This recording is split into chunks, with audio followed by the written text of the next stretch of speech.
Regarded as the first Papua New Guinean to have set foot on all 7 continents on Earth, Sir Paulias Matane is a multifaceted and highly achieved but remarkably humble figure in the history of Papua New Guinea. A man whose life embodied courage, dedication, and a distinct commitment to advancing his people, especially in education. From his humble beginnings in a small village in East New Britain to his tenure as the 8th Governor-General of PNG, Sir Paulias left an indelible mark as an educator, author, diplomat and statesman. His contribution to Papua New Guinea is one of inspiration, rooted in a deep love for his country and a belief in the power of education, literature and integrity to shape a nation. This video explores the outstanding life of Sir Paulias Matane and the enduring influence he wielded over PNG and its people. Born in Viviran village in the Vunadidir Toma rural local-level government area of East New Britain province, Sir Paulias entered the world as the last-born son of Paulias Matane, a missionary and El Shatoto. His younger years were marked by hardship and loss. His mother passed away when he was still a small boy in the early 1940s, and his father remarried a widow who rejected the young Paulias. It was his father's elder sister who stepped in, taking custody of him and raising him amidst challenging circumstances. Paulias faced physical skin diseases and social struggles that might have deterred a lesser spirit. Yet, these early adversities forged in him a resilience and vision that would define his life both personally and professionally.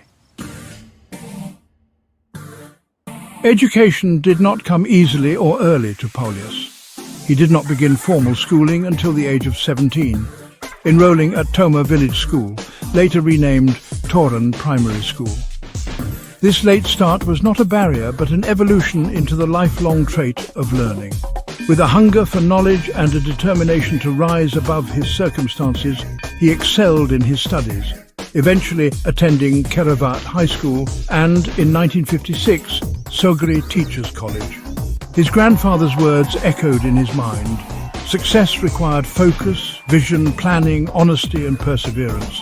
Paulias took this advice to heart, setting the stage for a career that would uplift not only himself, but an entire nation. Sir Paulias's first calling was education, a realm where he would come to forge a significant imprint on PNG. After completing his training at Sogeri, he began as a teacher, rapidly proving himself talented and skilled at leading and shaping young minds. His effectiveness earned him speedy promotions, first to school inspector and later to the role of National Superintendent of Teacher Education around the time of PNG's independence in 1975. As a Tolai and native speaker of Kwanua, he understood the cultural nuances of his people and worked tirelessly to make education accessible and relevant. One of his most significant contributions to education came in 1986 with the Matane Report, a landmark document that outlined a philosophy of education for PNG. Emphasizing practical and relevant learning, the report sought to align education with the nation's developmental needs, ensuring that students were equipped not just with academic knowledge, but with skills to thrive in their communities. This vision reflected Sir Paulias's belief that education was the key to personal and national success, a belief he carried throughout his life. His memoir, My Childhood in New Guinea, published in 1972, became a cornerstone of PNG's educational curriculum. Written in simple English, it chronicled his early struggles and victories, offering PNG students a relatable narrative of perseverance. The book's inclusion in schools since the 1970s underscores its enduring relevance, serving as both a historical record and a motivational aid for generations of Papua New Guineans. Sir Paulias was not content in limiting his influence to the classroom.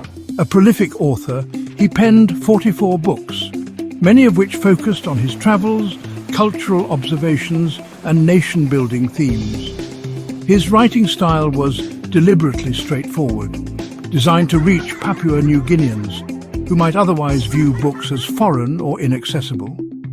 He sought to demystify literature and the English language, encouraging his compatriots to view it as a vital source of knowledge and pride. Beyond his writing, Sir Paulias was a mentor to aspiring authors.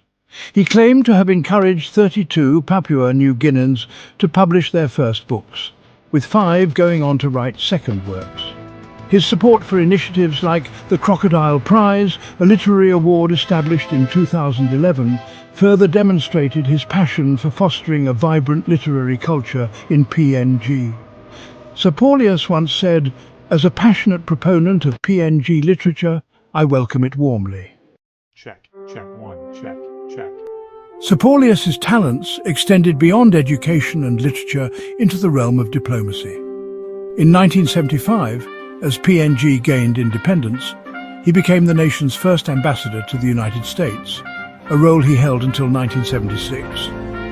Concurrently, he served as ambassador to the United Nations from 1975 to 1979, where he was elected vice president of the General Assembly in 1979. These appointments marked him as a trailblazer, the first Papua New Guinean to hold such prestigious international positions. Later, in the mid-1980s, he served as Secretary of PNG's Foreign Affairs Department, leading delegations to Australia to negotiate foreign aid and to Indonesia to address border issues and refugee concerns. His diplomatic efforts strengthened PNG's position on the world stage, showcasing his ability to navigate complex international relationships with integrity and skill. His global experiences enriched his writing and reinforced his commitment to bringing the world's lessons back to PNG. In 2004, Sir Paulias achieved a milestone in his public service career when he was elected by Parliament as PNG's 8th Governor-General, winning by a difference of 4 votes. Sworn in on June 29, 2004, and officially invested by Queen Elizabeth II on October 13th, he served as the Queen's representative for 6 years until December 13, 2010. His election followed months of constitutional disputes over the nomination process, and his victory spoke to his widespread respect and trust. As Governor-General, Sir Paulias was a stabilizing influence during a period of political turbulence. His tenure was not without controversy, however. Reappointed for a second term in June 2010 under contentious circumstances, bypassing a required secret ballot due to an absolute majority. The Supreme Court later ruled the re-election unconstitutional, ending his term in December 2010. Despite this, his conduct in office was marked by dignity and a steadfast commitment to the rule of law. A vocal advocate against corruption, Sir Paulias used his platform to urge Papua New Guineans to reject what he called the disease of corruption. In June 2008, addressing over 1,000 participants in Transparency International, PNG's Walk Against Corruption, he emphasized the need for ethical leadership, a message he lived out through his own example. His humility remained evident. Even as Governor-General, he returned to his modest Viviran home after retirement, shunning the trappings of power for the simplicity of village life. His retirement was far from idle. He continued writing, producing weekly columns for The National, hosting EMTV's Chit Chat, which was a famous talk show for intellectuals, and travelling the world. On December 12, 2021, Sir Paulias passed away in Viviran at the age of 90, surrounded by the community he loved. Tributes poured in, praising his service as a teacher, diplomat and head of state. Gazelle MP Jelta Wong noted that his legacy would be hard to match, let alone surpass. Sir Paulias Matane's life was an example to the power of perseverance, humility and service. He rose from a rejected child with a late start in education to becoming a national icon and beacon, leaving behind a legacy that spans education, literature, diplomacy and governance. His books continue to inspire, his educational reforms endure, and his example of integrity resonates in a nation still grappling with its challenges of corruption and mismanagement. For Papua New Guineans, Sir Paulias remains a remarkable symbol of what is possible, a reminder that greatness can emerge from any happenings. His story, as he might have written it himself, is one of simple truths. Work hard, respect, and to never lose sight of your roots. In Vibiran, where he began and ended his journey, his life's work lives on, a quiet yet powerful force and echo in the heart of Papua New Guinea. If you want to succeed in life, you have to work hard. Work very hard. You have to read extensively. But anything that is good, that will develop your thinking.